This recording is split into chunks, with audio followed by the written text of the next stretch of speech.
ತಗೊಳ್ಳೋಣ ದಾವಣಗೆರೆಗೆ. ತಿಪ್ಪೇಸ್ವಾಮಿ ಅವರೇ, ನಾನು ನಿಮ್ಮನ್ನು ಒಂದು ಪ್ರಶ್ನೆ ಕೇಳಬೇಕು ಅಂತಿದ್ದೆ. ಭಾಳ ದಿನದಿಂದ ಯಾರೋ ಒಳ್ಳೆ ಮೇಸ್ಟರ್ ಸಿಗ್ದಾಗ ಕೇಳೋಣ ಅನ್ಕೊಂಡು ಸುಮ್ಮನಿದ್ದೆ. ಇವಾಗ ಸಿಕ್ಕಿದ್ದೀರಿ ನೀವು, ಅದಕ್ಕೆ ನಿಮ್ಮನ್ನು ಕೇಳ್ಬಿಡ್ತೀನಿ. ಈ ಮಕ್ಕಳ ಮೇಲೆಲ್ಲ ಹಿಂಗೆ ನಡೀತಾ ಇರುತ್ತಲ್ಲ, ನೀವಂತ ಒಬ್ಬೊಬ್ಬರೇ ಇಟ್ಕೊಂಡು ಬೆಳಗ್ಗೆಯಿಂದ ರಾತ್ರಿವರೆಗೂ ದುಡಿತಾ ಇರ್ತೀರಲ್ಲ ನೀವುಗಳು, ಮಕ್ಕಳ ಒಂಥರ ನಮ್ಮನೆ ಮಕ್ಕಳು ಅನ್ನೋ ಟೈಪ್ ನೋಡ್ತೀವಿ. ಏನನ್ಸತ್ತೆ ನಿಮಗೆ? ಟೀಚರ್ ಹಿಂಗೆ ಮಾಡಿದ್ರಂತೆ, ಟೀಚರ್ ಹಂಗೆ ಮಾಡಿದ್ರಂತೆ. ಸರ್, ನಮಗೆ ಆ ಘಟನೆನೇ ಬಹಳ ವಿಚಿತ್ರ ಅನ್ಸುತ್ತೆ ಸರ್. ಯಾಕೆ ಈ ಥರದ ಅವ್ರಿಗೆ ವಿಕೃತ ಮನಸ್ಸು ಬರುತ್ತೆ? ಏನು ಈ ಮಕ್ಕಳು ನೋಡಿದ್ರೆ ಸರ್, ಅವ್ರ ಅಭಿವೃದ್ಧಿಯಲ್ಲಿ ನಮ್ಮನ್ನು ನೋಡ್ಕೋಬೇಕು ಸರ್. ನಾವೇನಾದರೂ ಸಾಧಿಸಲಾರದನ್ನು ಅವ್ರಿಗೆ ಸಾಧಿಸ್ಲಿಕ್ಕೆ ಇದು ಒಂದು ಒಳ್ಳೆ ಅವಕಾಶ ಇರುತ್ತೆ ಸರ್ ಶಿಕ್ಷಕರಿಗೆ. ಆಮೇಲೆ ಸರ್, ನಮ್ಮ ಅಧಿಕಾರಿಗಳು ನಮಗೆ ಬಿ ಒ ನಮಗೆ ಇರ್ತಕ್ಕಂಥ ರಾಜಶೇಖರ್ ಸರ್ ಮತ್ತೆ ನಮಗೆ BRC ನಿರಂಜನಮೂರ್ತಿ ಸರ್ ನಮ್ಮನ್ನು ಗುರುತಿಸಿ ನಮ್ಮ ಮಕ್ಕಳನ್ನ ಮಾಸಿಕ ಸಭೆಯಲ್ಲಿ ಅಲ್ಲೆಲ್ಲ ಕೇಳಿ ಇಡೀ ಎಲ್ಲ ಶಿಕ್ಷಕರಿಗೆ ಹೇಳಿಸ್ತಾರೆ ಸರ್. ನಾವು ಕಲಿಸಿರ್ತಕ್ಕಂಥದ್ದೆಲ್ಲದನ್ನು ಹೇಳಿಸಿ ಇನ್ನು ಬೇರೆ ಶಿಕ್ಷಕರಿಗೆ ಅಂತ ಹೇಳ್ತಿದ್ದೀರಿ, ಎಲ್ಲ ನಿಜ ಒಪ್ಕೋತೀನಿ. ಆದರೆ ನಿಮ್ಮ ಥರ ಹಾಗಾದ್ರೆ ಎಲ್ಲ ಶಿಕ್ಷಕರು ಕೂಡ ಯಾಕೆ ಆಲೋಚನೆ ಮಾಡಲ್ಲ? ಹೌದು ಸರ್, ಯಾಕೆ ಆಲೋಚನೆ ಮಾಡಲ್ಲ ಅಂತ ನಾನು ಕೇಳೋದು. ಹಾಗಾದ್ರೆ ಮಾಡ್ಬೋದು ಸರ್. ಇದು ಬಹಳ ಪವಿತ್ರವಾದ ಸರ್. ಇದು ಪೂರ್ವಜನದ ಪುಣ್ಯ ಸರ್. ಈ ಶಿಕ್ಷಕ ಹುದ್ದೆನೇ ಪೂರ್ವಜನದ ಪುಣ್ಯ. ನಾವು ಏನಾದರೂ ಸಾಧಿಸಿಲ್ಲ ಅನ್ನೋದನ್ನ ನಮ್ಮ ಮಕ್ಕಳ ಮೂಲಕ ಪ್ರತಿ ವರ್ಷ ಒಳ್ಳೊಳ್ಳೆ ಪ್ರತಿಭೆಗಳು ಕಾಣ್ತಾವೆ ಸರ್. ನಮಗೆ ನಾವು ಮಕ್ಕಳು ನೋಡಿದ್ನಪ್ಪ ಅಂದ್ರೆ ನಾವೇನು ಮಾಡೋದೇ ಬೇಡ ಸರ್. ಅವ್ರಿಗೆ ಉತ್ಸಾಹ ಇರುತ್ತೆ, ಅವ್ರಿಗೆ ಪ್ರೋತ್ಸಾಹ ನಾವು ಪೂರ್ತಿ ತುಂಬಿದ್ರೆ ಸಾಕು ಕಲ್ತಿ ಹೋಗ್ಬಿಡ್ತಾವೆ ಸರ್. ನಾವು ಏನು ಸರ್, ಮಕ್ಕಳ ಮುಂದೆ ನಾವೇನೂ ಅಲ್ಲ ಸರ್. ಆ ಥರದ ಮಕ್ಕಳನ್ನ ನಾವು ಪೂರ್ತಿ ಕೊಟ್ಟರೆ ಸಾಕು ಸರ್. ಅವು ಯಾರು ಹೇಳಿದ ಮಾತು ಕೇಳಲ್ಲ ಸರ್, ಗುರುಗಳಿಗೆ ಹೇಳಿದ ಮಾತು ಕೇಳಲ್ಲ ಸರ್. ಇವತ್ತು ನಮ್ಮ ಒಬ್ಬ ರುದ್ರೇಶ್ ಅಂತ 2ನೇ ಕ್ಲಾಸ್ ಹುಡುಗನ ಸರ್. ಅವನು ಯಾವಪ್ಪ ಹೇಳಿ ಅವಮ್ಮ ಯಾರಾದ್ರೂ ಹೇಳಿದ್ರೆ ಗೇಟಿನ ಆ ಕಡೆ ಹೋಗ್ಬೇಕಾದ್ರೆ ನನ್ನ ಹತ್ರ ಬರ್ತಾನೆ ಸರ್. ನಾನು ಅಪ್ಪಾಜಿ ಕರಿತಾ ಇದ್ದೆ, ಹೋಗ್ಬರಲ್ಲ ಸರ್ ಮನೆಗೆ ಅಂತಂದೇಳಿ.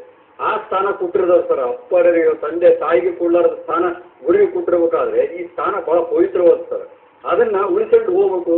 ಮತ್ತೆ ಇವತ್ತು ಏಕಲವ್ಯ ಯಾಕೆ ಸರ್ ಇವ್ರದ್ದು ಒಂದು ನಮ್ಮ ಇವ್ರದ್ದು ದ್ರೋಣಾಚಾರ್ಯರದ್ದು ಯಾಕೆ ಸ್ಥಾನ ಆ ಸ್ಥಾನ ಇಸ್ ವೆರಿ ಇಂಪಾರ್ಟೆಂಟ್ ಅಂತ ಸ್ಟ್ಯಾಂಡರ್ ಸರ್. ಅವರು ಏಕಾಗ್ರತೆ ಮತ್ತು ಶ್ರದ್ಧೆ ಇರೋದ್ರಿಂದ ವಿದ್ಯಾರ್ಥಿಗಳು ಏನಾದರೂ ಕಲಿತಾರೆ ಸರ್. ಗುರು ಒಂದು ಸ್ಥಾನ ಇದ್ರೆ ಸಾಕು ಅಂತಂದ್ರೆ ಅಂತ ಸ್ಥಾನ ಈ ಹುಡುಗರು ಕೊಟ್ಟಿದ್ದಾರೆ ಸರ್. ಆ ಸ್ಥಾನ ಉಳಿಸಿಕೊಂಡು ನಾವು ಈ ಮಕ್ಕಳಿಗೆ ಸ್ಫೂರ್ತಿ ಆಗ್ಬೋದು ಸರ್.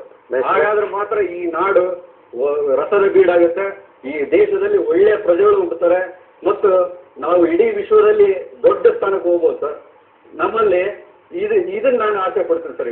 ಎಲ್ಲ ಶಿಕ್ಷಕ ಬಂಧುಗಳು ಈಗ ಇರ್ತಕ್ಕಂಥ ಕಳಕ ತೊಳಿಬೇಕಾದ್ರೆ ಆ ಮಕ್ಕಳನ್ನ ನೋಡ್ರಿ, ಆ ಪ್ರತಿಭೆ ನೋಡಿ, ಎಲ್ಲರೂ ಕೂಡ ಸ್ಫೂರ್ತಿ ಮಾಡಿ ಕಲಿಬೇಕು, ಇರ್ತಕ್ಕಂಥ ಪ್ರೋತ್ಸಾಹ ಮಾಡಬೇಕು. ಅದರಿಂದ ನಾವು ಈ ರಿಸಲ್ಟ್ ನೋಡ್ಬೇಕು ಅಂತ ನನ್ನ ಆಸೆ ಸರ್. ಅಷ್ಟೇ ಸರ್. ಫ್ಯಾಂಟಾಸ್ಟಿಕ್ ಮೇಸ್ಟ್ರೆ. ನಾನು ಅದಕ್ಕೆ ನಿಮ್ಮನ್ನ ಕಂಪ್ಲೀಟ್ ನಿಮ್ಮ ಭಾವನೆಗಳಿಗೆ ಅವಕಾಶ ಕೊಡೋದಕ್ಕೆ ಇಷ್ಟೊತ್ತು ಮಾತನಾಡಕ್ಕೆ ಬಿಟ್ಟೆ ನಾನು, ಏನು ಬೇಡ ಅಂತ. ಒಂದಂತೂ ನಾನು ಬೇಡ್ಕೋತೀನಿ, ತಿಪ್ಪೇಸ್ವಾಮಿ ಅವರು ಹೇಳ್ತಿರೋ ಮಾತುಗಳನ್ನ ಈ ರಾಜ್ಯದಲ್ಲಿ ಯಾರಾದ್ರೂ ನಾವು ಇವತ್ತು ಅಧಿಕಾರಿಗಳಾಗಿರೋ ಏನಾಗಿರಲ್ಲ ಸರ್. ಈ ಮಕ್ಕಳು ಇವತ್ತು ಗುಲ್ಬರ್ಗ ಸರ್, ನಾವು ಫಸ್ಟ್ ಗುಲ್ಬರ್ಗ ವರ್ಕ್ ಮಾಡಿದ್ವಿ ಸರ್ 1 ವರ್ಷ.